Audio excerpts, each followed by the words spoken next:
അതായത് ഈ പടത്തിന്റെ സെറ്റില് അൽത്താഫ് സാറിനോട് ഏറ്റവും കൂടുതൽ ആവശ്യപ്പെട്ടത് എന്തായിരുന്നു? പെട്ടെന്ന് പോയിക്കോളാൻ. കേൾക്കുന്നുണ്ടോ? എനിക്ക് പെട്ടെന്ന് പോകണമെന്നുണ്ടായിരുന്നു, പക്ഷെ ഇയാള് ഷൂട്ട് ചെയ്യാൻ വരാത്തതുകൊണ്ട് എനിക്ക് പോകാൻ പറ്റില്ല. ഇല്ലടോ, അങ്ങനെ ക്വസ്റ്റ്യൻ ഒന്നുകൂടി പറയാമോ? അതായത് പടത്തിന്റെ സെറ്റില് അൽത്താഫ് സാറിനോട് ഏറ്റവും കൂടുതൽ ആവശ്യപ്പെട്ട സ്പീഡിൽ ചെയ്യാൻ പറയുമായിരുന്നു. ഞാൻ കുറച്ചും കൂടെ പതുക്കെ എല്ലാം ചെയ്യുന്ന ഒരാളായതുകൊണ്ട് ഈ സിനിമയുടെ ഒരു ഫോർമാറ്റ് എന്ന് പറഞ്ഞാൽ ഭയങ്കര അത്യാവശ്യം നല്ല സ്പീഡുള്ള, ഭയങ്കര ഇൻട്രസ്റ്റിംഗ്, ഭയങ്കര കോമഡി ഉള്ള സിനിമയാണ്. അപ്പൊ ആ ഒരു മീറ്ററിലേക്ക് വരാൻ വേണ്ടിയിട്ട് പറയുമായിരുന്നു. ഞാൻ കുറച്ച് ടൈമൊക്കെ എടുത്ത് ഡയലോഗ് പറയുമ്പോൾ അതൊന്നും വേണം.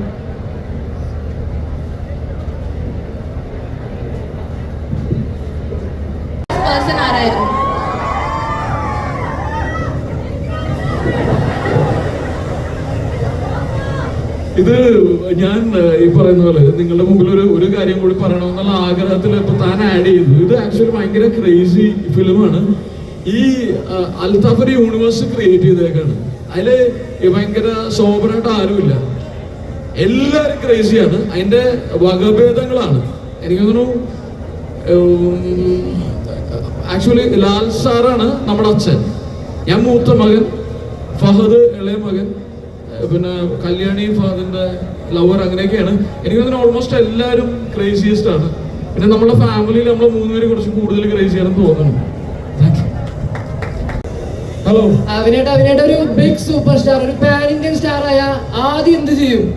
എന്തായിരിക്കും ആദ്യത്തെ ആക്ഷൻ? ഒരു പാൻ ഇന്ത്യൻ സ്റ്റാർ ആയിട്ടുള്ള ആദ്യത്തെ ബൈ അല്ലെങ്കിൽ ആദ്യത്തെ ആക്ഷൻ എന്തായിരിക്കും?